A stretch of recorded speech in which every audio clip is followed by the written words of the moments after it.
everyone, and welcome to the Leadership Heart Podcast with Sandra J. Horton, the Growth Catalyst.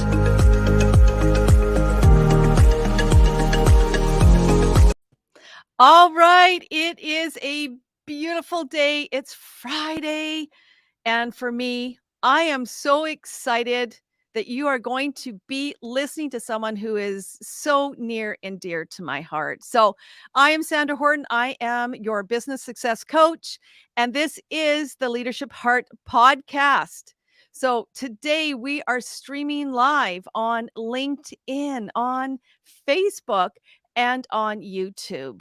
And it is my great honor, truly honored, to bring in my beautiful, I call her my sister from another mother, Miss Dana. I want to invite you beautifully up today. Thank you for coming. Yay! I feel like doing the dance that you were doing in your intro. You know what? Positive energy. We exude it. So for this beautiful audience, I want to introduce you, Dana, because you are doing some exceptional work. She's not only a mom, she's an author. She is, I'm going to read this because she has so many beautiful things attached to you. That you are a community builder. Yes, you are. You are a professional communicator. And you're an advocate for women in the psychedelic ecosystem. I love that. I love this beautiful new work that you are passionately called towards. She is also previously, give me a few moments here, everyone, a C-suite executive and head of investor relations, formerly with Numinus, an amazing organization, one that is leading publicly traded psychedelics companies. Absolutely. But importantly, you truly stepped away to lead a passion-driven life in this space. And I know many leaders are very interested in this opportunity to learn a little bit more about, psychedelic space and what else is included in that. So why don't we begin, Dana? Let's bring up that positive energy today. And I'd like for you to share, and this is a pretty big question, my beautiful friend. How are you? Tell us a little bit about, what led you to be the woman you are today, like in this space? What is your journey? Let's share. Let's begin. It's a huge question, I know. It's like, well, once upon a time I was born. Exactly. Let's dive into that beautiful story. Part of my story has always been a real passion for supporting women and leading women. And of course, you and I are so aligned on that. And in fact, came together as co-founders of our other organization, the Women's Collaborative Hub. Yes. And parallel to that, for over 30 years, I developed a global corporate communications career, focusing on new industries and emerging technologies. And as a result of the niche that I had for myself, it made sense that I was recruited into what is being seen as the new industry, although it is millennia old. The new industry of psychedelics. I excel in communicating in places where I can set new standards. The rules haven't been written yet. I can set the bar for excellence. So I was recruited in. I was operating at a C-suite at the time, and was recruited in as chief communications officer and head of investor relations for one of the publicly traded companies in the field, Numinus. It was a beautiful opportunity and a chance to really learn about the power of these medicines. But not just that, their history and the science and the evidence behind these medicines that are just now, after the 70s, coming back to the forefront of public consciousness, I would say. Prior to the war on drugs, there were actually thousands of research trials and clinical trials that really supported the evidence of psychedelic medicines for healing and growth and development. They were really shut down through the war on drugs and them getting out of the laboratories and out of the safe environments into the Right. counterculture, which the government didn't like. So for You're a disruptor, many, Dana. You yeah. are a disruptor, and I love that because we're both kind of disruptors. We're change enablers, right? Like we kind of challenge, like we get in there and we say, "Hey, how can things be different?" So now you're creating this new space, like you're leading this space. But for me, it perhaps wasn't always an easy space, because you're Mhm. driving change. And so how are you now driving that change? Because you're in this, high pressure, go, go, go kind of world in creating that change. What made you, because this is all about the heart and leading. What was it like to be in that space? Like what made you kind of say, I gotta stop. Like this is something, there's more here to me. Mm. Yeah, well, that's a good point. My Mm. heart didn't say it's time to stop. Mm. My heart said it's time to start. It's time to start Oh, touching other people and yeah. helping other people. At the time, I was at the 40,000-foot level, and I was Right. learning enough to be able to come down to the heartfelt level and to Mm. use the mentoring and the coaching skills that I've developed over so many years and touch people one on one rather than reading the headlines. And that's kind of, in the space that I was at, I was writing the headlines and I wanted to help people who were reading the headlines and going, I need this. I'm not happy. I'm depressed. I'm struggling. How can I get what these headlines are telling me? And I wanted to work with those people and say, okay, if Mm. you've read the headlines and you have made the choice, I'm not advocating for this, but you've made the choice that this is what Right. you want to work with. Let me help you to make it safe. Let me help you to make it transformational. Let me help Mm. you to know how to open your heart through this experience. So I made an active choice that I wanted to step down from the 40,000-foot level Right. and come down to where my heart really felt led, which was Mm. mentoring, coaching, helping, supporting at an individual level. Wow. Like, just reflect on that moment because everyone, whether you're live here now or you're listening in the podcast, I want you to take that breath and ask yourself, where do you want to create the change?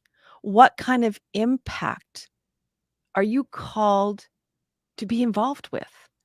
Because for many leaders, Dana, that whole integration, that tapping within, it's a process and it's a powerful process. And not everyone perhaps is mindful of their own personal journey. They're externally focused. They're like, I've got to drive, I've got to do these things, I've got to. So listen to those Mm, words, that the power of I got it, or I need to, or I should have. Like those are powerful words that a leader in their own personal journey needs to what? Stop and then observe themselves, tap into their heart, not just be in their mind. Like for me, mm, that's a very powerful moment, of mhm, that, of feeling. So when you're in these moments of feeling and working with individuals, let's kind of back up a little bit and say, who do you love to work with? Now that you've kind of identified you're going to start this new journey, you're going to empower mhm. people. Who do you love to work with? Like who's your ideal beautiful person that can work with you, Mhm, Dana? mhm. Well, let's step back a minute to what you were saying about how this can be really hard about that I gotta, Yeah. I have to, I should. Yeah. For me to make a decision to walk away from a C-suite leadership position Yeah. to coaching people one-on-one, I left financial security.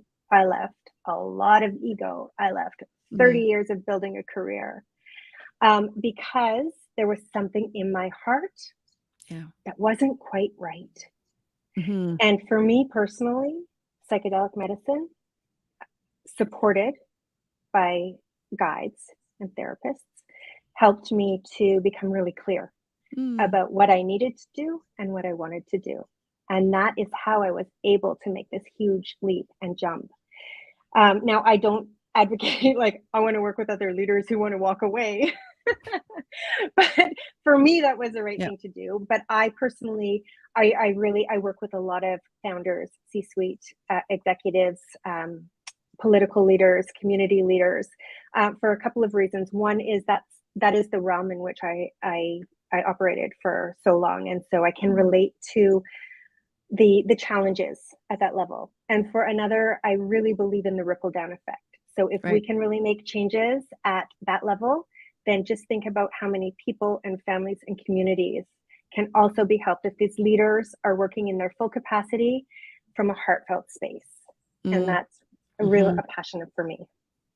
And that's a powerful moment. So in this podcast, I know you have so many beautiful strategies and tips and, you know, these moments that leaders can say, hey, you know what? I'm here too. I've been feeling that overwhelm. I am, and again, I use the words, I'm cautious in these words, but I am experiencing certain signs and symptoms in myself. Maybe my health hasn't been the ideal. I'm just really feeling, you know, that I always call it the crankiness. When we're in here and we're just being driven, we're not really connected into that beautiful heart space.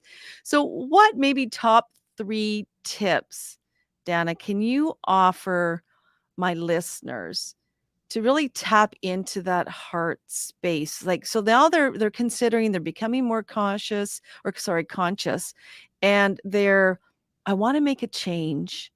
I know there's maybe a little bit more for me. I'm exploring. What would be those next top maybe 3 tips that you offer your clients to kind of begin this process? Good question. The number one tip is to breathe. Breathing is good. Honestly, breathing is, and just taking long, deep breaths is good enough. Yeah. There's obviously many, many more levels to using your breath to regulate yourself and to tune in to your heart. The second thing I would say is find a mentor, find someone you can look up to and who you can be very vulnerable and honest with. And number 3 is it was just there in my mind. Let's stick with the top 2. I absolutely love it. You know what? I remembered number 3. And you and I align on this so much. So it's good that it came back to my mind. I think I still have a little bit of COVID fog, but number 3 is gratitude practice, gratitude every day, gratitude to lead the way. That is how we, really tap into our higher power and into what's important to us. And that's really powerful because, you know, this streaming right now is on a Friday afternoon of a Thanksgiving long weekend coming up here in Canada. And for many, people are going to be taking off. They're going to be coming together. They're going to have the opportunities to show gratitude and to look at Thanksgiving. And, you know, this whole presence, this opportunity just to sit with ourselves as leaders, you know, whether you're, you know, what Dana just went through, making these major decisions or just minor decisions, these are great opportunities, as I say, as a conscious leader, you know, the learning bit. And from that learning, the 3 L's, learning, and then we begin to live it, right? Like we're beginning to make a decision to live our lives differently. And so what you've just shared with us is that kind of that next level of beginning the breath work, the meditation to go within ourselves. And can we dive into this whole aspect of understanding what you're doing now with the Flourish Academy? Can we kind of dive into that? Because I think that's a great space of the livingness, you know, the connection, the empowerment, the confidence. Can you dive into what is the Flourish Academy? What do you do there? How do you connect to people? Like, let's dive into that, Dana. I get called to open that conversation up. Well, let's go there then. Yeah, I'm going. We're just flowing. Okay, so through the Flourish Academy, I provide 3 pillars. I provide loving guidance. I provide evidence-based knowledge, and I provide and I cultivate supportive communities. And these are all in the realm of psychedelics. Okay. Psychedelic use, microdosing, and macrodosing. So I work one-on-one with clients. I work in small groups with clients. That's the loving guidance. The evidence-based knowledge comes through that as well. And cultivating supportive communities is always been my driver, as you and I know so well through the community that we developed with the Women's Collaborative Hub. But particularly when you're working in a new paradigm, one that has a lot of stigma around it, a lot of misperception, a lot of education needed. Right. We need safe spaces to learn and to grow. And so the supportive communities element of what I provide is very educational. And I have a community of about 1,600 people that resides on Clubhouse. Congratulations. That's so thank awesome. you. We have multiple rooms per week. I have a number of moderators that work with me, and we provide guidance, loving guidance, and share evidence-based knowledge around the use of psychedelics. We have psychedelic microdosing 101, psychedelics 101. We have cannabis entheogens in women's wellness. We have entheogens in the divine masculine. A lot of rooms there, and we have probably about 400 or 500 people through those rooms every week. Wow. The second community that I'm very obviously involved in as a co-founder is called Sisters in Psychedelics. And this is a platform and a community that supports every gender to elevate the divine feminine within the realm of psychedelics. And for me, that is coming from very male-dominated industries over a lot of years. I've always had a real passion for supporting women. So Sisters in Psychedelics not only provides safe spaces for women to gather in circle, as we have for millennia, and it's very, very important, but also helps us move towards equilibrium in the industry itself and to elevate women in this space in what is a brand new industry and still very male dominated. And that's It's a driver it's for so me. interesting, sorry to interrupt you there, Dana, but it's interesting to me on so many different levels because this is a opportunity to explore another amazing alternative to empowerment. So there's so many different traditional, and I kind of align it to transformation.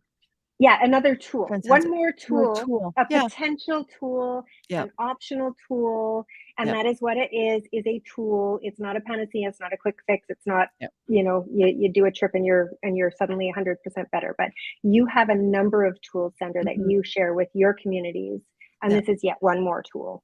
Yeah, and I think that's the really, kind of digging into this. This is the interesting thing.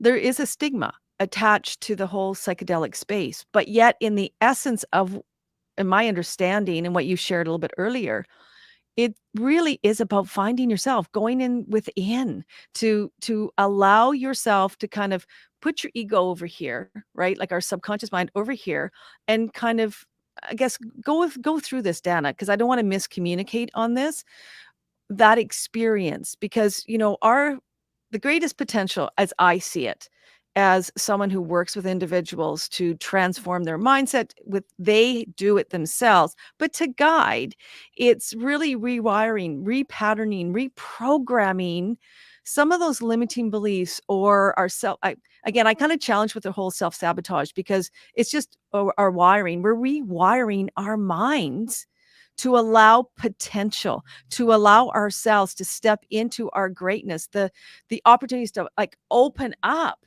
to new possibilities. So take it from here. What are your thoughts on this? Because I think this is the Well, powerful piece right here. absolutely in alignment with everything you just said. And we have the power to do that. We are our own greatest healers. We are our own greatest leaders. Yep. Psychedelics used in a transformational way can be a great tool to accelerate and enhance the power that we have within. So when you're talking about basically like rewiring ourselves, we do have that power to rewire ourselves. And psychedelics on a more scientific level show that they have the power to rewire and to bring neurogenesis, new neural connections. Yep. Like basically I see it as this is a kind of a common analogy that when we're first born, our brains are like snow globes, fresh falling snow. We have all this opportunity in front of us. And over the years, from very, very infant ages, our thoughts start traveling on certain pathways in that snow. And those are the pathways we go. And as we go, they go deeper and deeper and deeper and deeper. Yep. And it becomes tricky to get out of those pathways that we've established in our brains, these, what you refer to as limiting beliefs. Mm. The appropriate and transformational use of psychedelics can offer the opportunity to take that snow globe and shake it up And shake it up. and let the snow fall fresh again. Yes. So we can create new pathways, new empowered decisions, new beliefs about ourselves and the world in which we reside. Yes, I love that. I love Yeah, that. And, but I Dana, this never, is cool. Very cool yeah, stuff. I was going to say, I never take away from, we are our own best healers. We are our own best directors. And this is a tool in the toolkit. I love that. And that's the great thing about the Leadership Heart podcast is we offer a unique perspective. And if this tool is designed and is the opportunity, it's an invitation to explore, to look at it. And then you decide on an individual basis if it's right for you. So for me personally, I have not explored this avenue, but yet I embrace it because for some it's amazing. I worked in the mental health field for so long and I could see and I know the research and the evidence to support the utilization, whether it's, with PTSD, MDD, all these different, pretty intense debilitating situations, that it can be amazing as well as other things. And that's not my area of expertise. What I wanted to land for me in speaking about how I love the work that you're doing because you're aligned to your purpose, your passion, your calling. And I invite everyone, whatever that path and purpose is, this is what life is about. So it's taking those moments, Dana, and learning how to lead by knowing ourselves. So in, the 3 L's, as I kind of land the conscious leadership part of this, the leading, how are you inviting when people are awakening to who they are, finding and living with gratitude and purpose and passion? What are some other strategies or tips? I know you do a lot of work around confidence and being an amazing leader. Can you share with our audience now, what are some more strategies to build on that confidence? Now that you've found yourself, you're now more aware, you're raising your consciousness. How can people lead more confidently? Or anything like around that? I think that's powerful in your experience and the work you're doing. Yeah, such a good question, Sandra. Thank you. I would say two things that drive me as a leader and are obvious in the path that I have taken. The first one is something that my mom told me at a very young age, and I often took out of context and used against her Uh-oh, until we're ready for it. until I got to the point where I understood it, which Yeah. is number one, if it feels good, do it. Powerful. So listen to your intuition. Your intuition knows. Tune in. If it feels good, do it. And the second one I would say is find your people. Find your people who are also traveling a heart-led path like you, Sandra, and like how we have been together for so many years and watched each other evolve and go down this path from, I would say, a kind of a very disconnected path for both of us into a very connected path. And how? Because we had this kind of support around us. We had women like each other to share, to be mentored by, to mentor. So that would be my second tip, is find your people. That's so powerful. And I thank you for that, Dana. I know I always go back into my heart. I call them heart signals.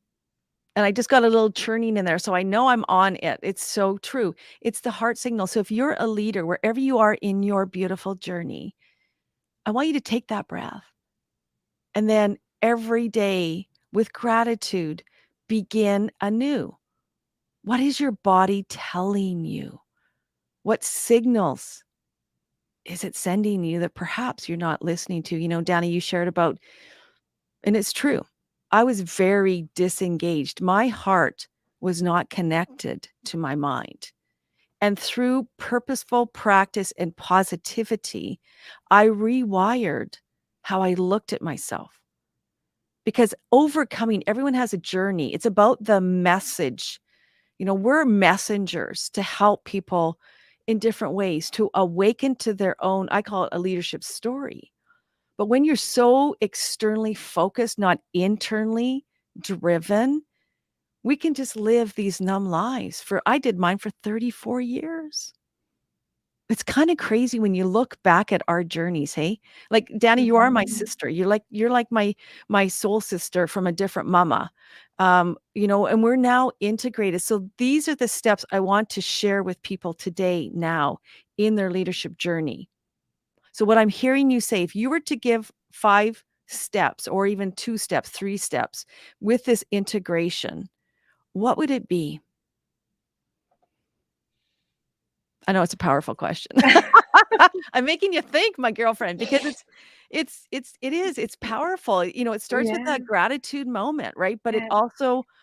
it can be an experience. It could be a moment that just kind of shakes you and rattles you, and then you have to look at your life differently.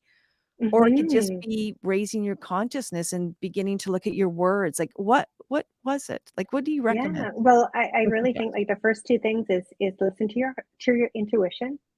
Find your people is so important. I'm such Right. an advocate for community. You need community around you. Yeah. Number three, of course, is gratitude. Number four is the power of words.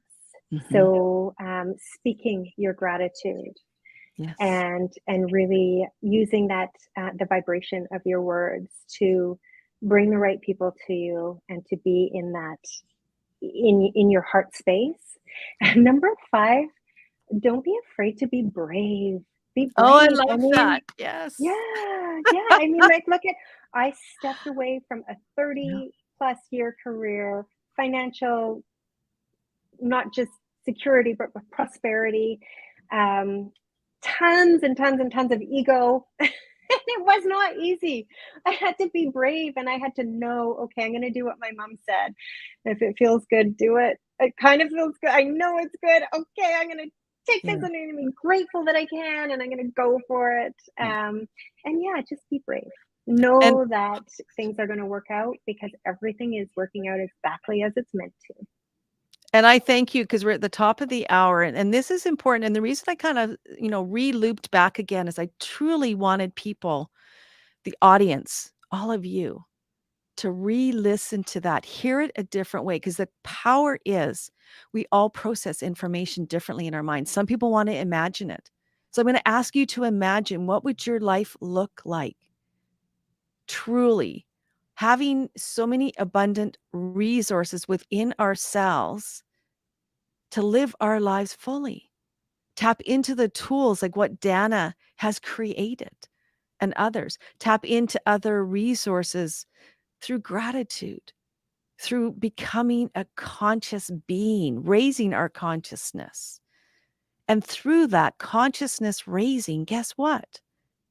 We tap into our hearts, we can connect to our mind, and ultimately to a higher calling and consciousness, whatever that is for you. And I would say for myself as a leader, in stepping into this, elevating myself, I now speak as a leader. I am it, the power of the words. But I couldn't have done it earlier unless I understood the power in the journey. So, what I love, Dana, is the tools, the opportunity you offer people is a new tool to look at, to explore. So, how can people reach out to you to learn more about this beautiful Mm, opportunity? sure. First of all, I think I encourage you to check out sistersinpsychedelics.org. It is for all genders, but it is full of community and full of Mm. education and full of higher power and full of leader or heart led leaders. And also join me on Clubhouse. We're there all the time. Just look up the Flourish Academy on Clubhouse. We have Mhm. multiple rooms per week. If you're interested in the tools that I offer towards leadership and towards heartfelt leadership, that's where you'll find a lot of education and community there as well. I love it, and you can't see this, but I can see this, and I know when it goes to podcasts, obviously, it's just audio, but it's so beautiful, the sun, the streaming that's coming in on the side across you right now. You are vibing high, beautiful friend. I'm getting, like, truth bumps. This Aw. is the opportunity, everyone, to expand, to invite yourself into a new conversation. And that's why I created the Leadership Heart podcast. Perhaps it's just one word. Perhaps it's a feeling. So invite yourself to imagine your best self, living a life fully, abundantly. Hear what you need to hear. Feel what you need to feel. That's the power of the heart. We cannot transform, we cannot change unless we feel it. So feel it fully. Bring up your energy, because when we vibe high, we attract, we know that we are manifestors. So manifest the life that you believe and you know is divinely called. So take courage, like Dana said. Open up. Believe in yourself. Believe in all possibilities, because it's true. We are both living the lives that we were divinely called, however you define that. So thank you for being here. I'm always ignited. I got to have my beautiful, dearest friend on this. And I absolutely love you, Dana. I do. And you're thriving. You're just brilliant and bright and doing what you are meant to do. So thank you for being here. We're going to sign off now. And as I always say, please come back next Friday at 4:30 Pacific. Be inspired, but take action. Make the choice today. Thank you so much, Dana. And I'm just going to head on off here and we're going to do our close down and I'll see you on the other side. Thank you, everyone.